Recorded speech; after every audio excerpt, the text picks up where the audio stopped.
आजकल ना ये गर्लफ्रेंड बॉयफ्रेंड ना एक ठो ट्रेंड चल गया, अजब हाल है भाई साहब। एक बात हम आपसे कहना चाहते हैं, मेरे पैसे से अगर आप मोबाइल खरीद लीजिएगा तो अल्टीमेटली इकोनॉमिक्स के हिसाब से उस मोबाइल पर अधिकार किसका होगा? मेरा होगा, क्योंकि पैसा मेरा है।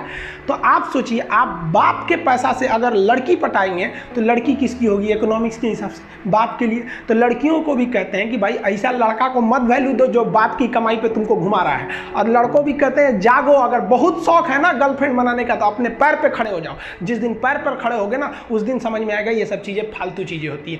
कई लड़के बेचारे का दिल टूट जाता है, उनका शरीर एम्बुलेंस की तरह हो गया है, घायल दिल लेके घूम रहे हैं। अरे फालतू ये सब चीज़ें। जीवन में किसी के लिए आंसू मत बहाइएगा, वो आपके आंसुओं के काबिल नहीं होगा, और जो आपके आंसुओं के काबिल होगा वो कभी आपको रोने नहीं देगा।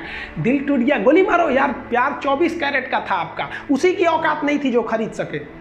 और हस्बैंड वाइफ में भाई साहब, हमारे जितने दोस्तों की शादी हुई है ना वो सब परेशान रहते हैं हस्बैंड वाइफ में।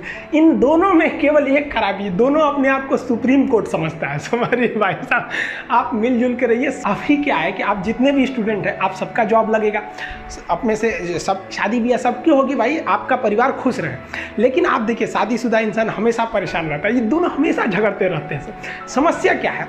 वाइफ चाहती है हस्बैंड को समझाएं अपनी बात, और हस्बैंड चाहता है कि हम अपनी बात वाइफ को समझाएं। भाई आप दोनों से कहना चाहते हैं, आप कोशिश करिए ये क्या कहना चाहते हैं इनकी बातों को आप समझ जाइए, और आपसे कहते हैं आप अपनी बात मत थोपिए, इसकी बातों को समझिए।